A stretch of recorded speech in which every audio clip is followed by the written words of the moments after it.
would be great. Have I spent too much time at No. You definitely know your stuff here.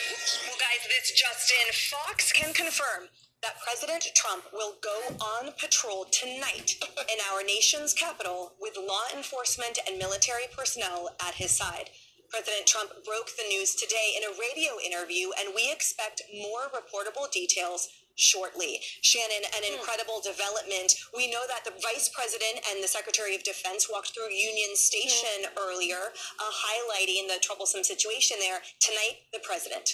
Very interesting, because normally the streets of D.C. at night, we do not generally run around there in a certain section. I'll be very interested to see which sections of the city he actually goes to. But I think this is just kind of putting the cherry on top of the sundae that they want to show there are ways to clean things up in a city.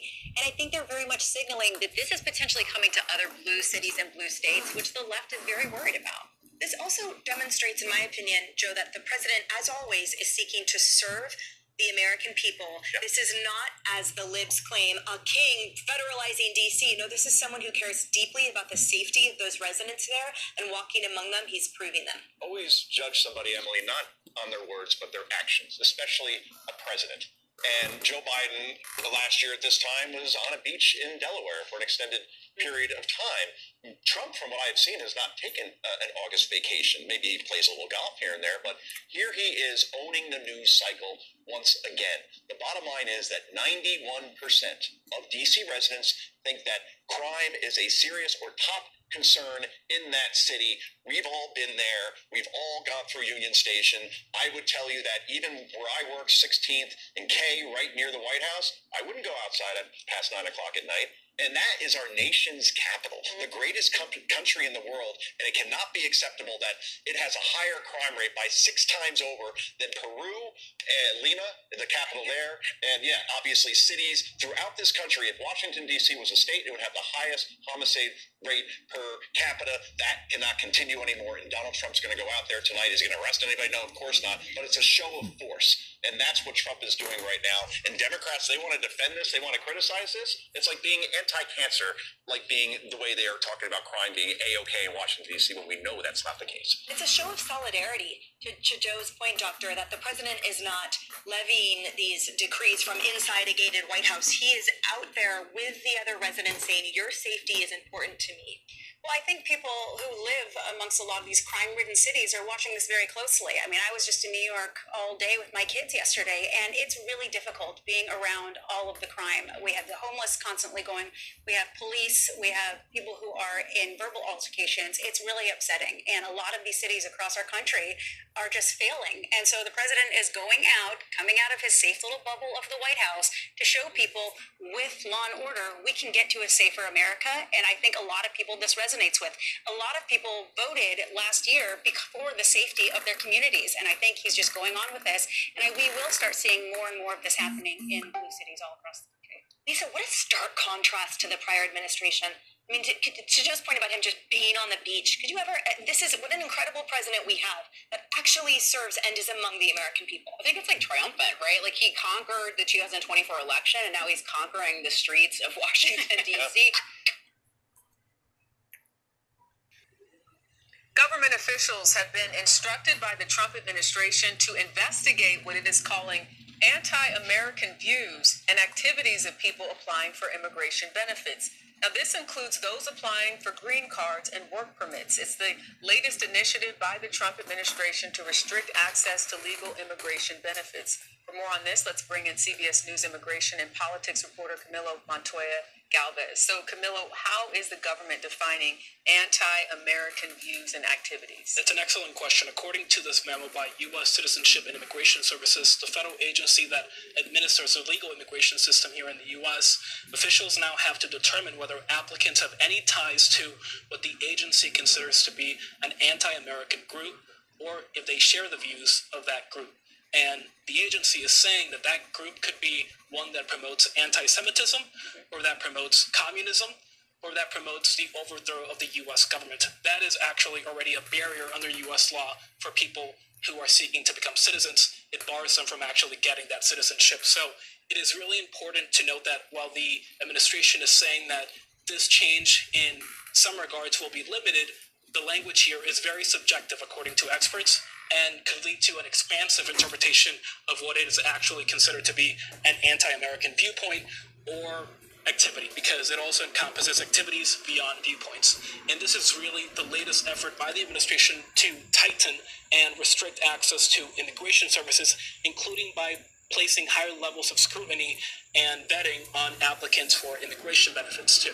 So also want to ask you about the federal appeals court. It granted a stay for that now allows the Trump administration to end temporary status for migrants from Honduras, Yes. Nicaragua, and Nepal. So what's the impact there? Well, just to level set, earlier in the summer, a federal judge in California, Jerica, found that the administration could not terminate the TPS or temporary protective status programs for people from Nepal, Honduras, and Nicaragua because she found that that decision was actually racially motivated by Homeland Security Secretary Kristi Noem, an allegation that the administration has, of course, refuted and rebuffed. Okay. But now an appeals court has said that that order has to be paused while the actual merits of the case are litigated. And so now the administration can move forward with that original plan to terminate the legal status and the work permits of more than 60,000 immigrants from these three nations to Central America and the other in Asia. It's a lot of people who, some of whom rather, have been living here since the 1990s. Wow. The people from Honduras and Nicaragua first got TPS in 1999,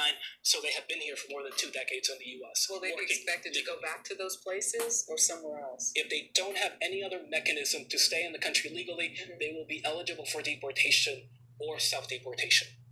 Okay, Camila Montoya Galvez, thank you so much.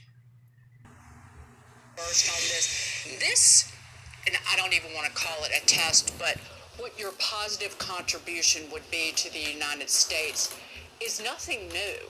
Right. In fact, say, if you served as a soldier or served during wartime, they would speed up your citizenship application.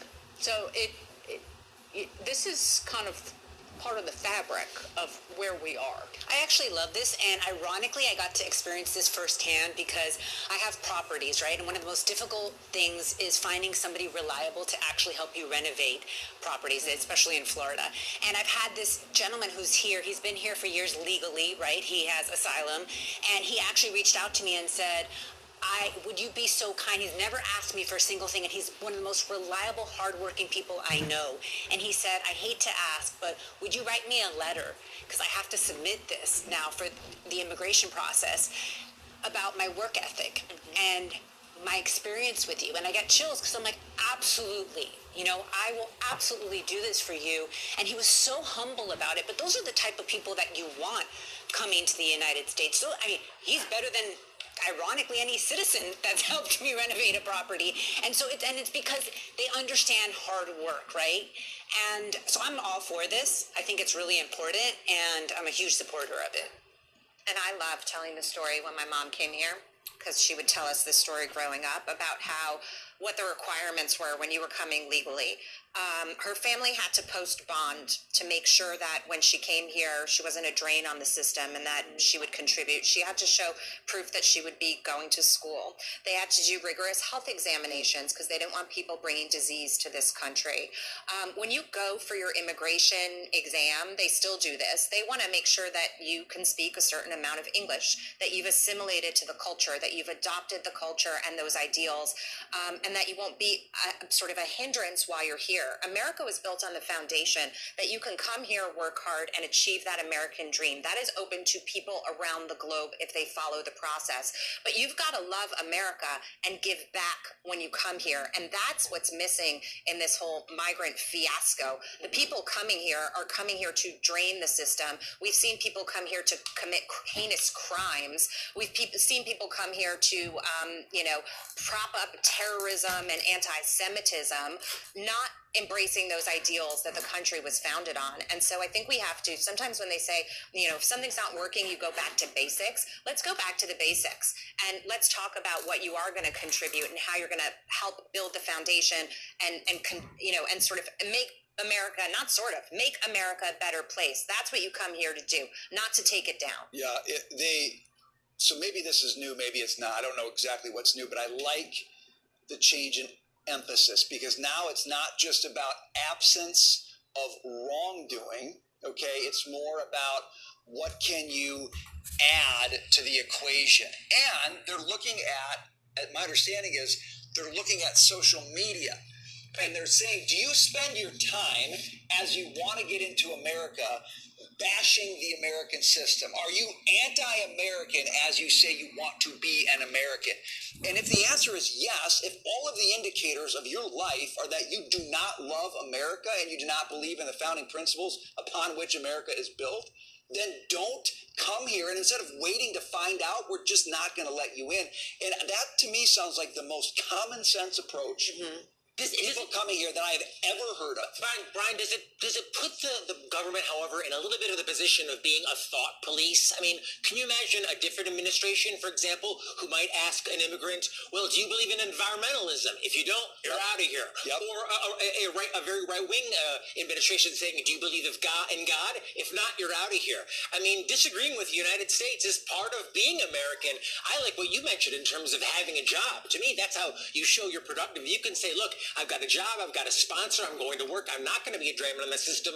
Immigrants are a benefit to this country. Can I modify something, though? It's not, you don't come here to disagree with America. You can come here and disagree with other people, and you can disagree with people's views on matters. Yeah.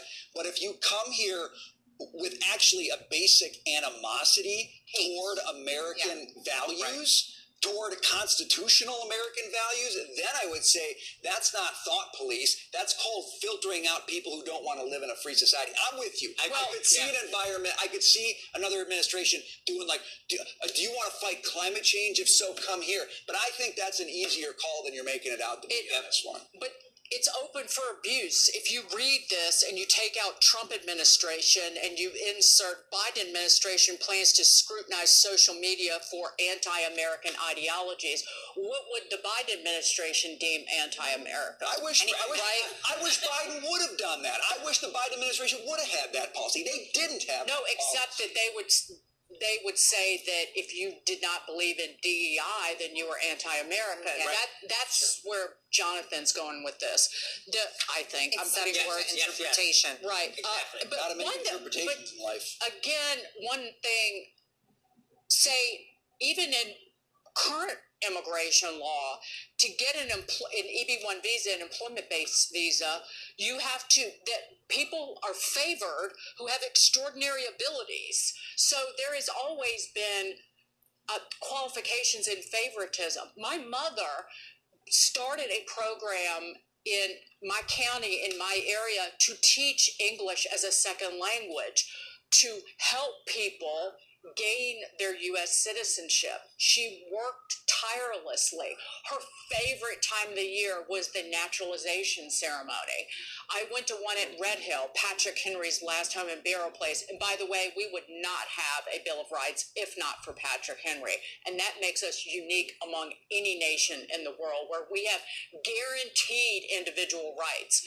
And the Attorney General of Virginia, Jason Miyares, his mother was from Cuba and immigrated through, as a youngster, through Spain. And when she went to get her to become a citizen, Jason is the one who taught her the Pledge of Allegiance to the flag, to the United States of America, in their kitchen. And so that's the fabric of this. And I'll just consider that half of CEOs of the Fortune 500 are immigrants to this country. So, I mean, I just don't see them as a population that's coming here to drain the system. They can be a benefit, but they have to come in the right way. Immigrant entrepreneur has now put his name in the race for mayor. And after Labor Day, we're going to start looking at this race a little bit more seriously, but I think it's wonderful. I agree.